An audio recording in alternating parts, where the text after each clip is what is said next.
Ahead and we are at session 13, and we are going to dive into qualifying potential buyers and sellers. And as I was just sharing with everyone, this is one of we're getting into the meaty part of the course, I believe, when we're talking about working with our customers. And that's what our agents always want to know. Like what do I do with that buyer, that seller? How do I close on them?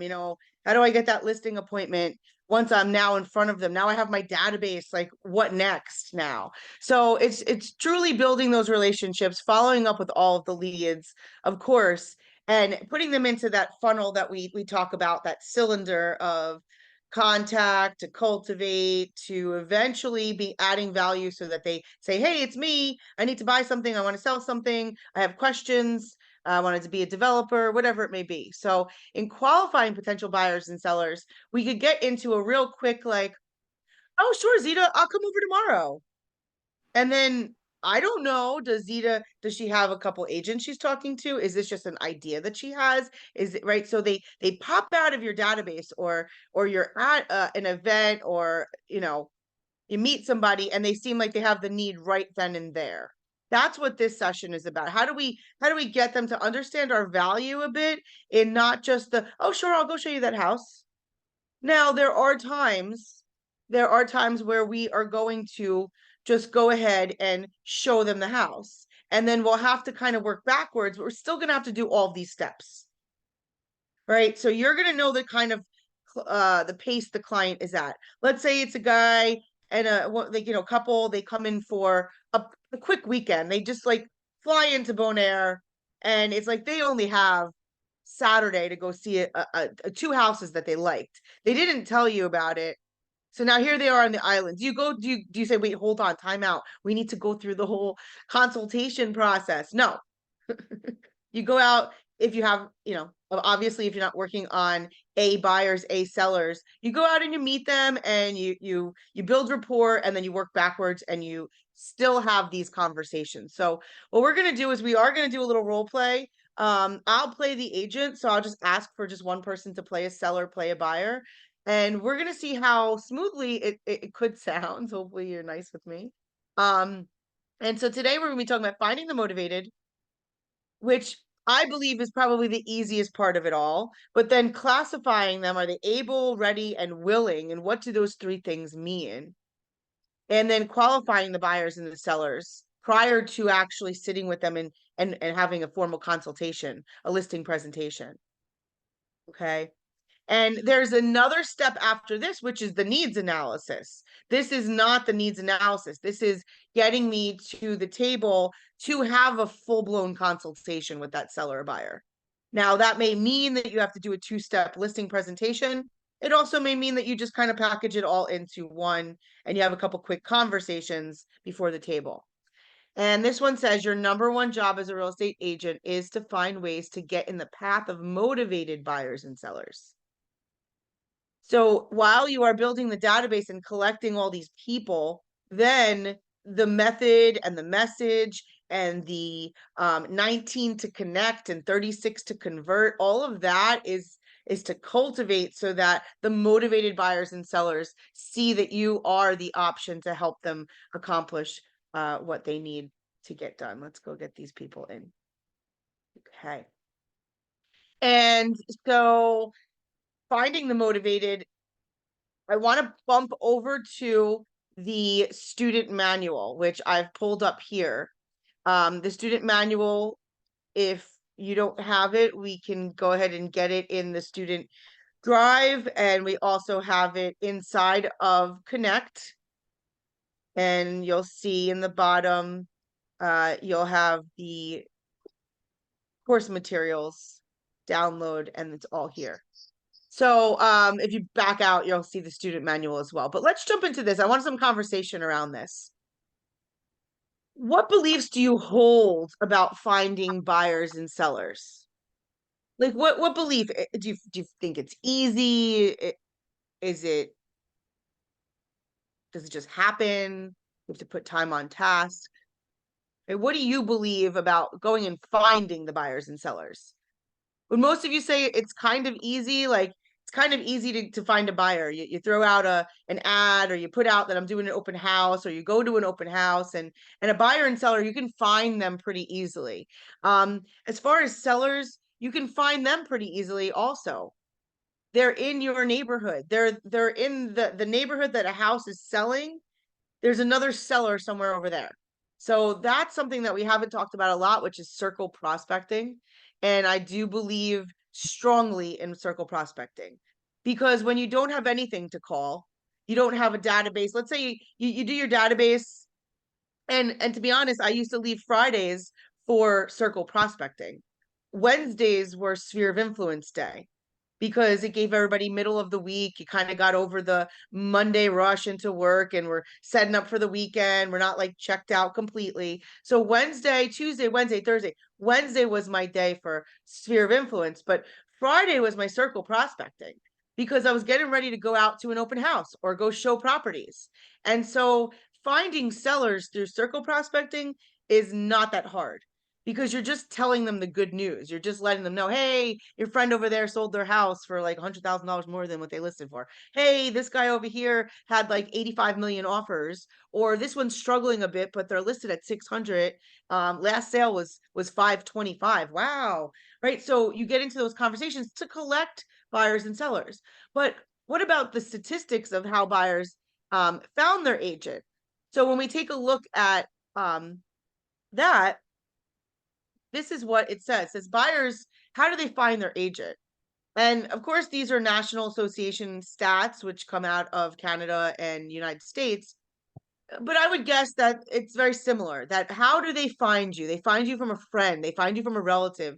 They find you because they used you previously in a transaction, or the friend used you in a transaction. So right there, because you know people, you should be able, 60% of the time, it's because you know somebody. So when people say, oh, well, does the database really work? Of course the database works. If you keep growing, you will do exponentially the amount of business. It's in direct proportion to the people that you know. And if you're asking, and even if you aren't asking, if you had 100 people that you weren't asking, or if you knew 600 people that you weren't asking, you're going to probably do more business just by knowing 600 people. So this is not that. We want to make you purposeful to be asking as well. And then the rest of the stuff is they inquired about a property they saw online. They saw, right? How many of us have gotten a call or a text or whatever saying like, oh, my friend saw a property online. Can you get information on that? They want to talk about that house. It's not my listing. It's somebody else's listing, but they trust my friend. And so they've reached out to her to get to me. So when we think about all of that, like what do you find to stand out with that? Like, what could we be doing better? And what statistics about the sellers, because the sellers are very similar as well. What statistics about sellers stand out? Because with that, it's even more. It's even more. 70% of them are coming from people that you know. So when we take a look at those questions and we think about it, I say that it's pretty easy to go find buyers and sellers. And it's not it's time on task though. It does have to be time blocked. You do have to schedule for the week to find buyers and sellers. You have to stay committed in how many buyers and how many sellers will I be talking to this week? How many appointments will I be having? So if we're not focused on lead and lag measures, if we're not focused on a scoreboard of, hey, I call this many people, I contact this many people, I set this many appointments, I have this many appointments every week in buyers and sellers, then we're not going to be able to measure our business. We won't be able to know if the things that we are doing are actually moving the needle. And so this here is a great tool, especially for you on the island, because so many people come through, they have this excitement that they're going to buy with you, or they're going to buy. And are they truly able to buy? Are they truly ready to buy? And are they truly willing to buy? They may have one of the pieces or two of the pieces, but if they don't have all three, you're going to be spinning your wheel. And that's when you need to decide, what is an A buyer? What is a B buyer and what is a C buyer? If we look at the slides, the material will decide a time let's look at that side, a time frame. Okay. It will say, okay, well, if this buyer is going to buy within 2 weeks, now that might not be realistic for the island. Maybe they'll buy in the second time they come out, right? Then you're like, okay, they're buying within the year. They're a hot buyer. When they come out, I have to make them an A buyer. While they're not out and they're wherever else they are, they're a B buyer. I just send them properties. I love on them. I call on them. But if they're an A buyer and they live on the island and they need to sell their house and buy their house, that is an A buyer. Now, for me, I would probably say if somebody needs to do it in the next 60 to 90 days, to me, in the next quarter, that's an A buyer because we have a lot to talk about. We have a lot to set the stage. Maybe they need to do it right away. Maybe they need to get some things done. So if somebody absolutely needs to do it in the next 90 days, I personally consider them an A buyer. If they're going to do it within the next 6 months, maybe it's going to take a year. To me, that's a B buyer. Like 6 months to a year. But I'm looking at it like I could make money on them in this fiscal year. So they are a B buyer. And when they pop around, they might become an A buyer. When they get that one last piece of the circle, they might then become an A buyer. And the C buyer might be the people that come and say, I think maybe one day, I'm not sure if we could do it this year, next year, or how about when you're dreaming with people inside of your database and they share with you in 5 years, I would love to be in Spain. In 5 years, I would love to be living in Arizona with my kids. Okay. That is, I'm putting them on a plan. They're a C buyer. They're going to move. They're also going to be a seller. I don't want to forget about them, but there's going to be a different plan that the C's are going to get than the A's are going to get. Okay, so going back to deciding able, willing, and ready, like what does that mean to you? Let's go back here for a second. Let's pop out. What does so able and ready sometimes can be a little interchangeable, but talk to me about what are the things that are going to show up if somebody is ready, willing, and able, and identify which one it might be.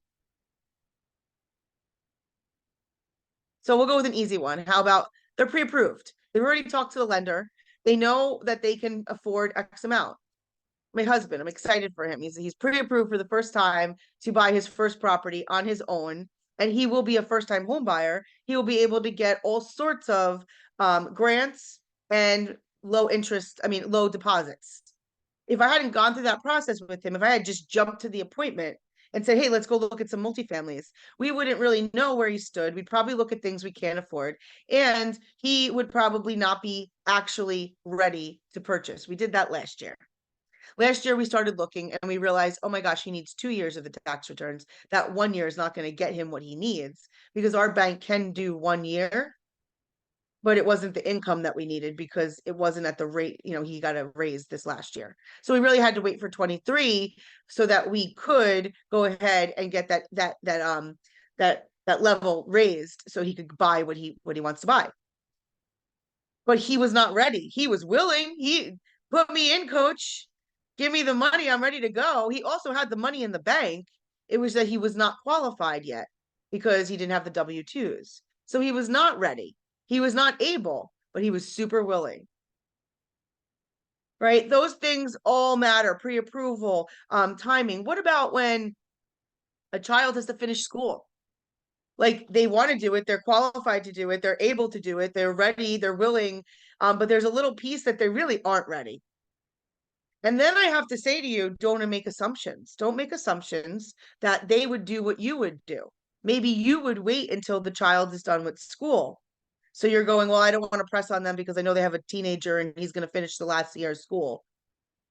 Don't make that assumption that we wouldn't explore. Hey, what if we were able to find and identify and buy the property now? Would you do it now with him having 1 year left? And then they say yes. Okay, well, now they are ready, willing, and able. And you might have missed that because your judgment would have said they're not ready. So it could be so many different ways that we could be messing up a transaction or not jumping on an opportunity because we're not asking the right questions. And that's what the pre-listing and the pre-qualifying lead sheets that are in this toolkit that we're going to go through really help you with. Does anybody right now go have like a one-sheeter that they go through when they are talking to a buyer or seller on the phone to make sure you're gathering all the information that you need? Okay. Yes, Zita, you Yeah. have something like that? Yeah, I have a general list that I use. Like it's typical questions like what do you need, which neighborhood, and kind of the financing is a little bit on towards the end because that's not the first thing I want to start with. I first want to generate little, small talk. That's right. And but definitely the financing is part of it. And yeah, just to understand, hey, are you paying from your own resources, or do you need to sell anything first, or have you talked to the bank? Do you know where you're at? But yeah, I have a general list. I if I talk to people, I always take it, and if I send them a message, I kind of send that list via email. And I also ask them, hey, tell me a little bit more about yourself, your personal situation. I love it. That is the great lead in for this session, this part of the session, because just what she's doing is what you all should be doing. I would personally print them out and I would just have them as a grab and go, just because I'm a writer. If you see my desk right now, I have things I write all over the place, right? So for me, I needed to grab and go. Oh, I have a buyer call. Let me grab that packet. I grab the one sheeter and then here I go. I put their name on it.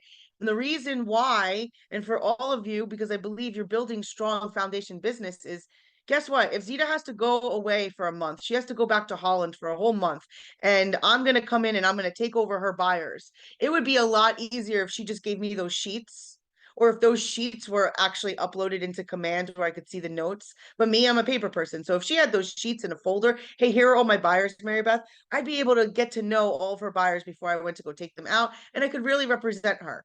Now, that's building a business because you are not going to be always the only one that's going to handle your clients. And the other thing is you're not going to always only handle 10 clients, 20 clients. You will have 100, 200 buyers in the thing going, and when they start popping out, then you have your systems that you work. So how we create systems, the first thing is how we collect our data, the information that we have on the potential clients needs to go into a system. So also, Zita, do you have an assistant at this point? Okay, so if you had an assistant, that would be a great thing to say, here, put this person in. Talk to this person, talk to this seller, get me the packet ready. Okay, and that's how I operated with my small, mighty little team. So we're gonna go into, this is a buyer lead sheet. And the truth is, why qualify? Document it, document so that I can go back and say, well, Zita, you did say that you had to be in blah blah blah by blah blah blah blah. Right? It's right there. It's to remind me. And if I'm not great at remembering, or if I get a little crazy because I got too many in a season, I can go back and go, okay, because you know how we see houses, we're like, is it that toilet, that bathroom? After a while, they all mix. Same thing when you have too many clients. So it's a document, you follow a checklist and abide by fair housing regulations. So when they start to ask you, in our world, fair housing is huge. We are encouraged to use they and them, not use he and she, inclusive words. If somebody asks about a specific culture, well, I want to be in this kind of neighborhood. We tell them to drive the neighborhood on a weekend, drive the neighborhood after school gets out. Go ahead and do that research for yourself. But neighborhoods are always changing. So we also, who are we to say what they're going to experience also once they get into that neighborhood?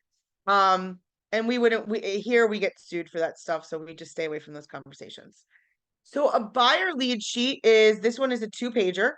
I'm going to ask for somebody to go ahead and just unmic and be the buyer that you were referred to me.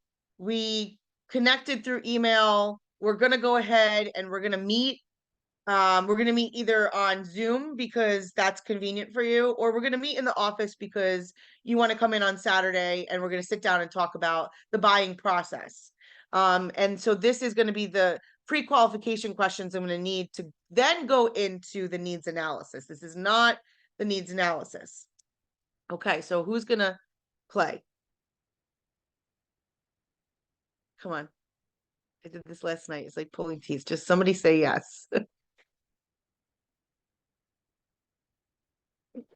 It's not going to be hard. Okay. Who is that? Yarno. Yarno. Okay.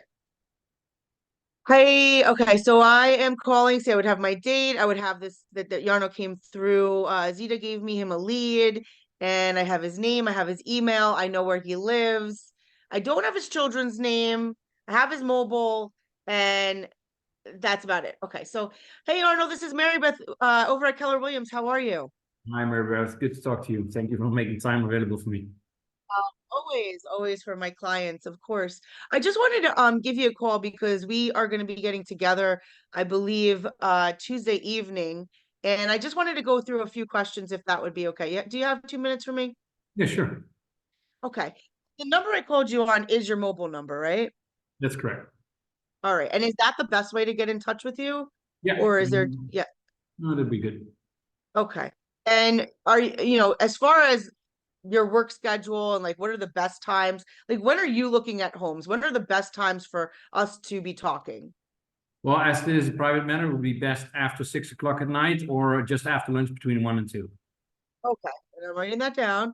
All right, sounds perfect. I have clients all over the globe actually, and all over the time map, so that makes sense. That makes perfect sense. And so just a few questions. We hadn't talked about, had you seen any properties with any other agents? Had you physically gone out and seen any properties? Not yet. No. Not yet. And is anybody else going to be buying the home with you? Yes, my lovely wife, Ricardo. Oh, okay. So Ricarda, beautiful. And anybody else? Just you and Ricarda? Yeah, no, just two of us. And how about the home? Are you going to be sharing that with other family members, or will it just be the two of you No, it'd just be the two of us and the two dogs. and the two dogs? Okay. So we have to be pet friendly. Let Yes. me jot that down. And how long have you been looking for a home with Ricarda? We're now looking for about half a year. Okay. And have you found anything that did pique your interest? No, we did see some stuff online, but we didn't make the move yet to go really into the field and have a look at it.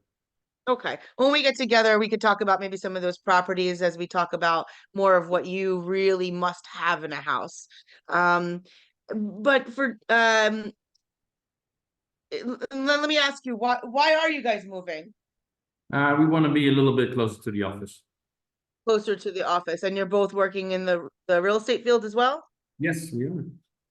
and the car business as well. Yeah. I heard that from Zita when she was telling me, you're a pretty impressive couple there, Dynamo. And so closer to the office would mean in this specific area, I'm guessing. And right now, are you renting or do you own? And we own. You own. And would you need to sell your current home before buying your next home? Yes, yeah, we would do that. Once we found a suitable location to move to, then that's going to be the next step. Okay. And so with that, Yarno, I just want to make sure that I put you in amazing buying power. Will you need will you need the cash out of the current home to purchase the new home? No, we're Or lucky to not do that. No. okay, so you will not. Perfect. So then you can go shopping prior to selling the home that you're currently in. Are you going to be selling the home or will you be leaving it to rent out? We don't know yet. We have to see what the market will do. So maybe we'll have to talk to you about that. Absolutely. Be happy to come by and give you all options. Really, our team handles all options. You imagine there's even more than you've been thinking. And have you thought about have you gotten pre-approved from a lender, or is there going to be a loan on this purchase, or are we just going to use straight cash? Great cash. Okay. And what kind of down payment would you be comfortable with? What I've understood is that the normal down payment would be 10%, until it passes, but that's what we Sure. think. Yeah. Yeah, everything in this business is a negotiating tool, right? And so what I've found, Jarno, is if we find a property that you love, and there's other people that love it, the down payment may make a difference. Okay. And you're in a really awesome position that you do have the cash. So of course you get to make that decision. But once again, I would want to lay out all options to you and Ricardo so that you know how to play the game and you play Yeah. it the way you want to play so that you can win. Flexible in that. Yeah. Great. Okay. And what kind of price tag are you comfortable with? Depends. We're looking at the moment between in the US between 500,000 and 600,000. 5 and 6. Okay. Like I said, we'll get into your needs when we get together. And besides Ricarda, is anybody else involved in this home buying decision? No, just the two of us. Okay, and on a scale from 1 to 10, 10 meaning that you must buy this home as quickly as possible, and 1 meaning that you're not even sure you're going to buy anything, how would you rate yourselves? It would be between 2 and 3. 2 and 3. So tell me, what would make it a 5? You mean that it's gonna be less likely to buy fast or more likely? So to that buy it would be more likely that you will be purchasing fast. Oh, no, we were really serious in purchasing, so I got that wrong. So I think we're really looking forward to moving closer to the office so we can cut down on our traveling times. So yeah. Okay, so you would put yourself at a 9, about an 8 or a 9 then. Yeah, correct. Yeah, the other way around. Okay. Wow. Well, fantastic. I'm really looking forward to meeting with you. And so you kind of answered all my questions. I thank you for your time. Just as a reminder, I'm going to meet you and Ricardo. We're going to meet at your office Tuesday at 7 o'clock, and we'll spend about an hour. I have about an hour and a half, so if we have to go over, I'm fine with that as well. But I look forward to seeing you, and thank you so much. Great. We'll make sure there's coffee. Thank you. Thank you. I do love my coffee. So that is a really, some people really cut to the chase and they just go and meet with the people. And then you have no backstory as to how quickly he wants to move. If he's really serious, when you do that gauge of on a scale from 1 to 10, you're not going to say, oh, he said 1, 2. And I wasn't going to jump to how do we get to a 10, because that's unrealistic. Right. So I just said, well, how do we get to a 5? How can we bring that to a 5? How can we, so go like 1 or 2 numbers up and ask them, how can we get to a 5? How do we get to a 7? Right. And so that's my goal, is to just help you get what you're asking to do. So any ahas in that? Zita, is that similar to what your conversation sounds like? Are there things that you would add or take away? Yeah, there are a couple of things that I would add, because it's more, you go a little bit more into depth in this case, which is good. I do have to say that us Dutch people, we're always a little bit hesitant. We're not that open to share all the information with you. You can hear in certain conversation that people are like, why are you asking me that? So it's you need to massage them a little bit. But there are a couple of things that you have in there that I could add indeed, which of course in a conversation is easier than when you email with them. You can move on to things that they say and yeah, and build off of what they're saying and repeat back. So what you said is your wife is good. Oh, tell me a little bit about your wife. And oh, so will she be coming out with you? And that's not on the paper, right? But I think we could Dutch it up a bit, right? If you have to be able to pivot. If somebody is short and quick and they're like, well, how come you're asking me all these questions? Well, you know what? Don't worry about that. We'll handle that when we get to the consultation. Cut it out. Just move on to something they're comfortable with. Just confirm that they're meeting with you at Tuesday at 7 o'clock. You got it. They're a high D and they're going to want to be fast, quick, and they're not going to want to get into their personal. And that's it. And now at least you know that, and you get to go to the consultation with that information rather than going to the consultation thinking that you got to do a pony show. That person probably just wants to know what it's going to cost, know what the process, when are they coming out, and have a nice night, right? So the other piece I want to point into is if you're in a situation where you're rolling right from this consultation, I'm sorry, the buyer lead sheet, you're asking these questions and you're rolling right into the consultation. That's in the next section, which is the buyer needs analysis, session 14. So all these questions also, when Zita was sharing about the neighborhoods and stuff, this is, what types of homes are you looking for? Approximately what square footage, what stories do you prefer? And we're going to get into that next week. But this may be where you just naturally go to and say, all right, well, great. You have an hour now. Let's just do the needs analysis. So then I could set you up on a search and I can get started. Others, guess what? Ricardo was not there in this conversation. So I don't want to go into this conversation with just Jarno, because when Jarno and Ricardo get together, they didn't talk. They're both very, very busy. So when they actually get together, she's like, no, I need 3 bedrooms because I want one for my art studio. And he's like, I thought 2 bedrooms in a den. And she's like, no, we need a detached garage. And he's like, garage, what?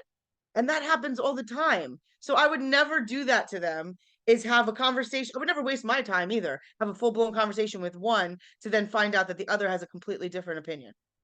So that would be when I don't roll into those questions. But if we're comfortable, we might just roll right into that section of the process.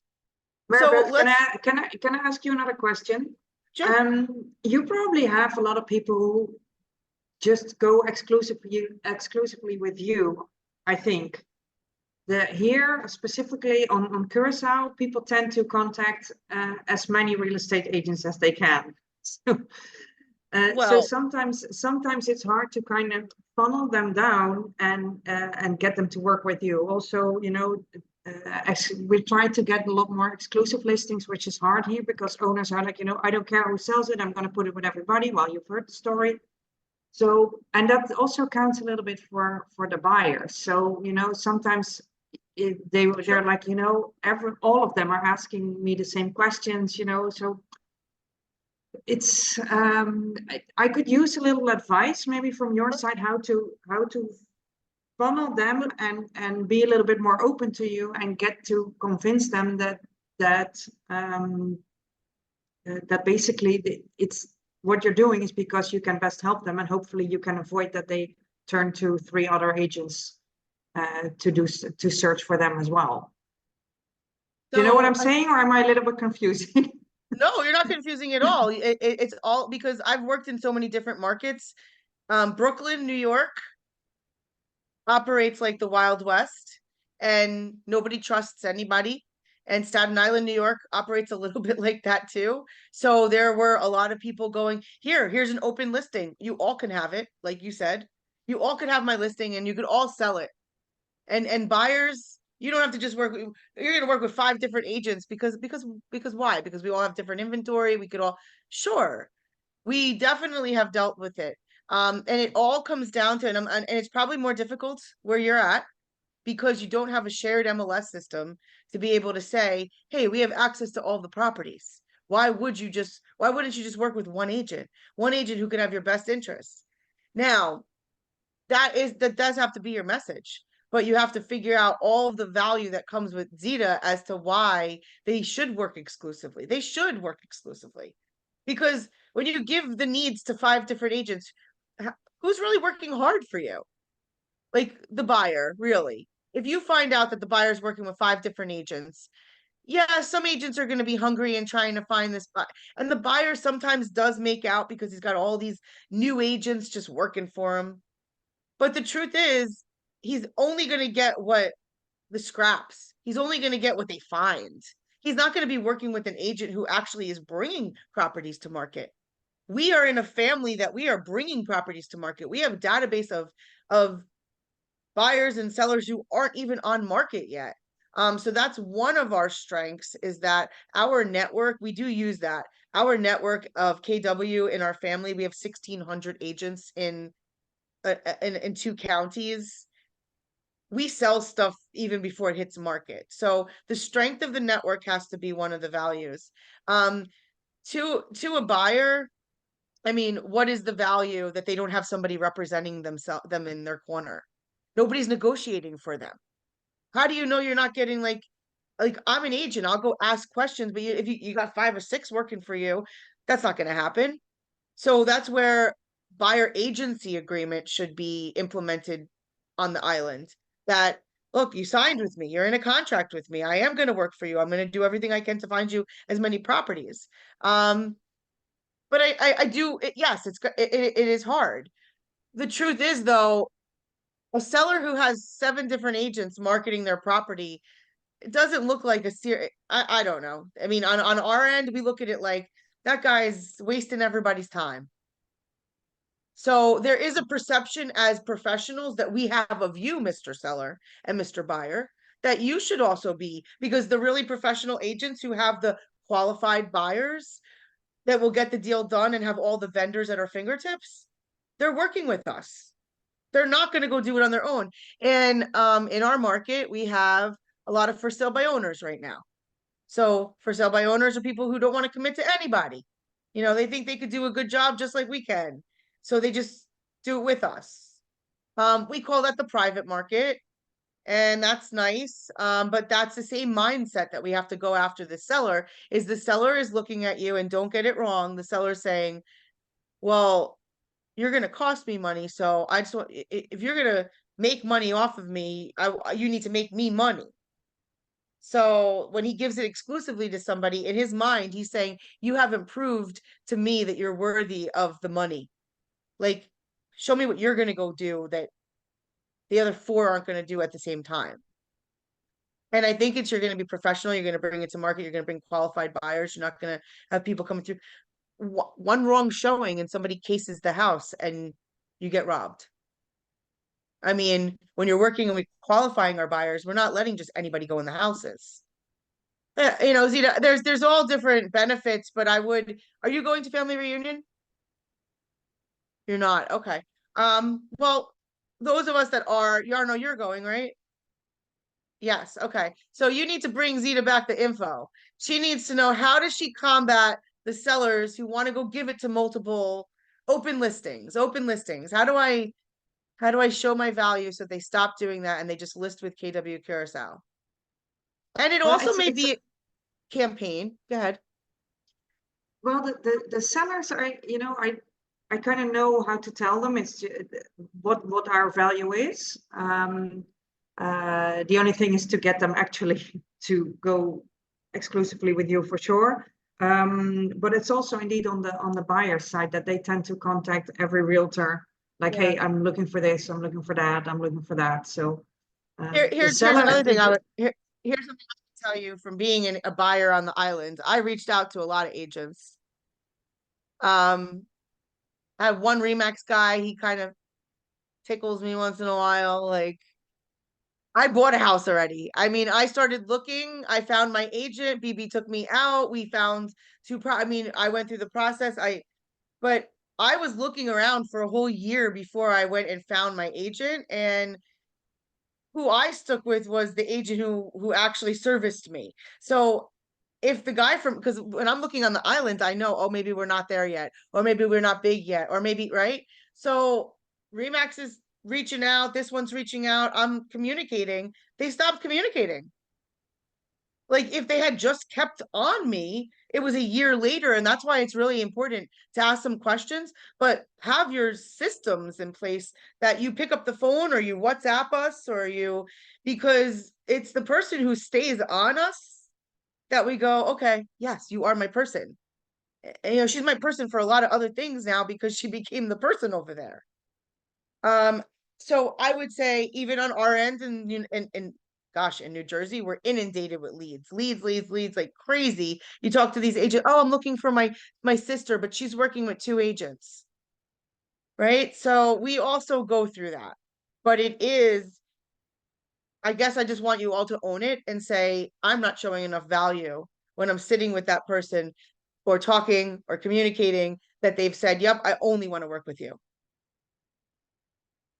We have to say, where is it in our DNA that we could, do better, show our value better, maybe ask more questions. On a personal note, I've been poured into by a lot of leaders. So, like, I don't know, sometimes I'm just not wowed by some of the leaders that I experience. Here's when I am wowed, and I had that experience 2 weeks ago.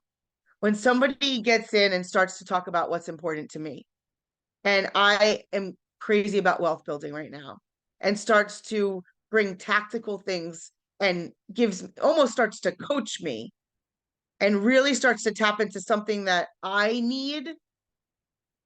Now that's my person. So I would just say, am I asking the right questions? What other questions could I be asking so that I could connect with and build better rapport? But Yarno, that's your job. You have to go out and get better objection handlers for getting exclusive buyer agency agreements on islands.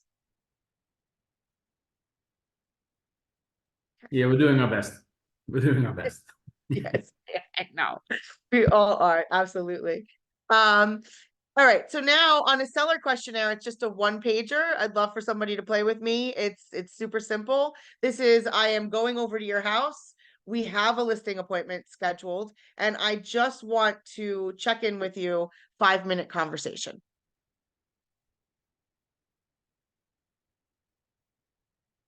Alrighty, so. Jarno, I think I have to make you do it again, leader. Yes. So Talk to me. now we're gonna go over to that property because I convinced them that they do need to sell their property. They'd like to do it kind of before they're gonna go and buy the property, but regardless, it's gonna be Jarno and Ricarda, and I got their email, I got their address. We have an appointment for Tuesday at 7 o'clock at their house, and that is his mobile phone. Okay, so ring ring. Hey, Jana speaking. Hey Jarno, it's Mary Beth. How are you? Hey, Mary Beth, I'm good. Thank you so much for asking. How are you? I'm good. I'm good. Crazy morning, but great. Can't complain. Do you have about 5 minutes? I could ask you a couple of important questions before I come out to meet you guys on Tuesday? Yeah, sure. I'm in the car anyway now. Great. Yeah, me too. Perfect.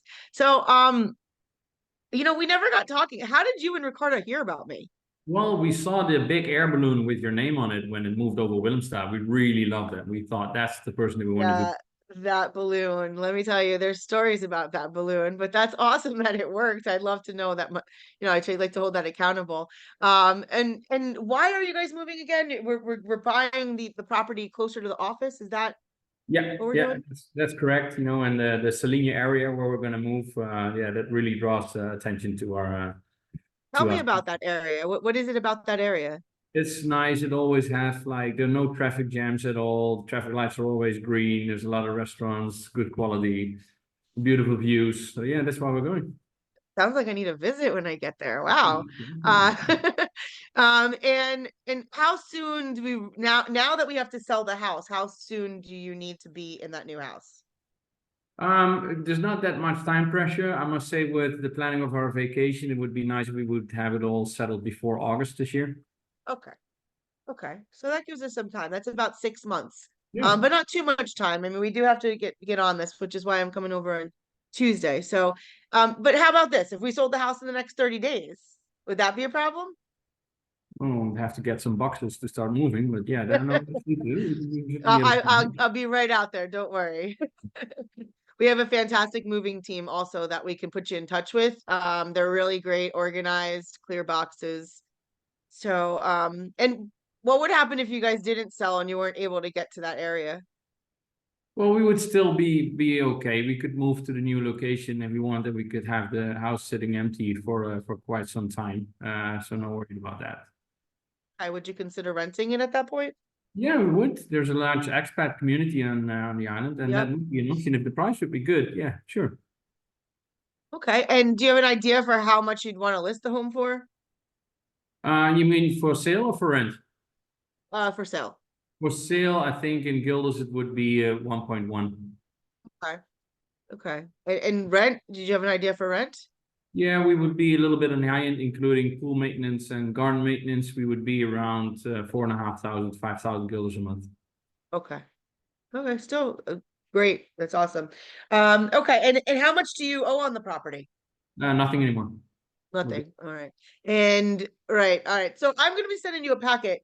It is Thursday. You know what? I'm just going to swing by. I'm going to drop the packet off. Would you take a few minutes to review it before you meet with me on Tuesday? Yeah, sure. Not big. And then do you have any questions before we meet? No, I think we're okay. I have your cell phone number, so we could get in touch with Yeah. you. Anything comes up, just please shoot me a message. Yeah. And just to be sure, you and Ricardo will both be there on Tuesday night, right? Yeah, she definitely needs to be with me because sometimes something pops up. I had no idea that was listening, so she's joining. Yes, absolutely. She definitely needs to be there with you. I'd like to just make sure that I'm going to meet and exceed both of your expectations. Great. And so, all right. And just to put a time on that, I'm going to be there at 7. We have from like 7 to 8, and I have until about 8:30 if we go over. Just wanted to, kind of give you that time frame. So I will see you 7 on Tuesday. Okay. All right, we'll do that. Thank you. Thank you. Now, once again, you could be real quick and just say, "Hey, Jarno, just want to confirm I'm going to be there 7 o'clock Tuesday." And he's like, "Yep, good to go." Then I show up and Ricardo's at pickleball or something. I'm like, oh, great. Okay, where's Ricardo? I guess I have to come back or wait until she gets home and then takes a shower, makes a smoothie, right? So we're not going to do that. Those questions, and you could cut some of them out because I knew that he was selling the house to buy the house. So you cut those out, but you just go through and you could add a couple more if you want. But it's just really a confirming appointment. I've had so many agents, they go on an appointment or they say they're going on an appointment and they're like, oh, the seller blew me off. Oh, they canceled. Really? That means that they didn't feel that there was value to meet with you. I mean, I don't cancel on somebody if I'm like, I got to have this financial advisor meeting. I got to meet with my MAPS coach. I don't blow those off. If it's important, I don't blow it off. So if it was important, they wouldn't have blown it off. And you need to know that. You need to believe that. And you could be like my son, it's not my fault. It's fault, is it? We have to internalize it and say, how could I do better next time? And here's the beauty of it, guys. If you did your economic model, you would have factored in all of this fallout, right? Because if you want to sell 20 listings, we're going to go on how many appointments to get the 20 listings sold. So this is all okay if you mess up, if they don't choose you, if it doesn't work out, as long as it does work out the other times. But you're going to close on 10 listings. You probably went on 25, 30 listing appointments for the year. You didn't get 20 or you didn't get 15. You got 15, but you only sold 10. This is all a numbers game. So it's not going to go perfect every single time. And these are just tools to ensure that you will have a better experience when servicing the clients. So just to go back to this, we had the buyer's lead sheet. We then have the seller's lead sheet. And even when you go on the consultation, even when you go on the listing presentation, you also have a chance that they don't list right then. You also have a chance that they don't buy with you right then. So it's going to be the constant reminder of now, what are you going to do? Are they an A buyer? Are they a B buyer? A C buyer? Where did you categorize them? Are they in the 19 to connect plan?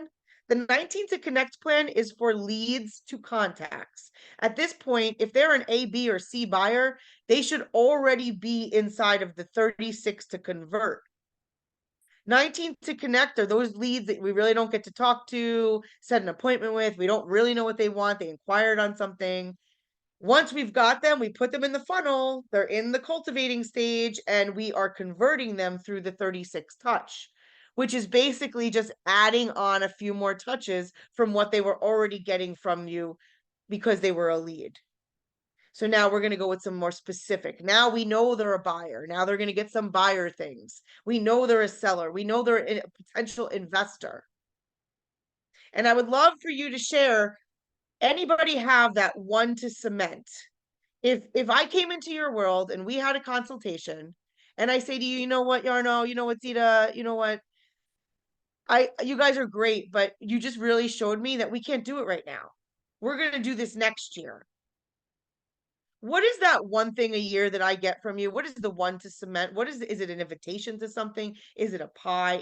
What is the one thing that you guys send to me, knowing that you're great business owners, that tells me I'm your client? Do you have something set up right now? Like in your touch system, do you have something that's set up? So one of our agents there's like a magazine. It's like a lifestyle magazine. And it goes out 4 times a year. And that is just for his VIP clients, because you will spend maybe $12 or $15 a year to be in that person's house 4 times a year with the magazine. But for him, it's his VIP list, right? Some of us may be that you get invited to the end of year holiday party or the New Year party. Some of us, it may be that they get a pie around the Thanksgiving time, or they get an Easter basket around the Easter time, or whatever event you say here. But we have to have that one to cement, because even after we meet, I don't want to do something with you because I can't, I'm not able. I don't want that to be a waste of your time, guys. So make sure I'm in the system. Make sure I feel like a client the whole year and a half that I might, need to get to do my deal, because otherwise I feel like you're just commission breath. You only care because you seemed so nice and so caring and you were so interested. And now, boom, you're gone. You're gone because I can't do it right now. I'll go find somebody else. You know, and that might be what happens either with some of the buyers. They go, oh, well, I really didn't connect so much. I mean, I got a couple of emails, but this one over here, she really made me feel like when I come out to visit, she's got the restaurant set up and she's got the tour and she's got the. So anyway, we need to know our 36 touch because as we are cultivating, as we are lead generating, as we are appointments, it doesn't work out. We have to put them into the funnel. We have to keep giving them value. So our next session that we go into is going to be working, winning the buyer, winning the seller. So we'll be talking about strategies of service because once you list them, it shouldn't be that the honeymoon is over, but the honeymoon is over. They're not your best friends anymore. They're like, what is she doing today? Oh, did she make any calls today? Did she send any emails out? I don't see any posts. They're going to stalk you. So make sure you have your 30-day marketing plan. Make sure you're communicating with them in a systematic way. So that's what we're going to be talking about with next week. All right, guys. I hope this was of value. Can I get at least 2 ahas before we end our session? Yarno, I'll keep you off the hook because you were very, you're gonna go. No, the thing is that it is nice that with every session that we have, we can see more of the structure. Myself, I'm finding out to see how we can stay in contact with clients that are within the 61 day plus group, because that is the biggest group that we want to go out to us. I think that's for us as a brand very interesting to keep them connected to the office. But it's good to see the structure that's happening, and I think that gives all of us a little bit of a grab, something to grab on to connect to the clients. Yeah, appreciate it. Thank you, Zita. Yeah, my aha is what I told you in the beginning already. What you mentioned about the 10% referral. Well, share it with everybody here because not everybody was on, but what we were talking about. Well, before we started, Mary Beth was talking a little bit about, let's say another agent had a house and they didn't sell it, so now they want to go to KW. Yarno, I think you know which one we're talking about. And Mary Beth said, you can always say like, hey, I'm going to get this house exclusively right now, but I can still pay a little referral fee to the other agent to keep them acquainted with you, keep them happy, etc. So they don't feel like you actually stole their business. Yeah, which I think is a very good one that we can, like I said, use with a case we have. Zita, if you think about it, you're quantifying their time that they put in, right? You're saying, listen, I value the time that you did put in because you brought this property to market. Maybe it didn't sell this time around. And I'm going to come in and do the other thing, but you did do some things. You laid some groundwork, and I want to value that. And so for that, I want to offer you 10%. And when they say no, then you're like, all right, later for you. I'm going to go after that listing. I was trying to be nice. Yeah, no, and totally, people know each other here. So next time you still, one time the ball rolls my way and the other time the other way. Let's just do it together. So absolutely. So no, that's definitely a big aha. Great, thank you. All right, guys. I will go ahead and post this out to our YouTube channel, and I will see you back here on Thursday. Thank you so much for your time and your commitment to the business. Bye, guys.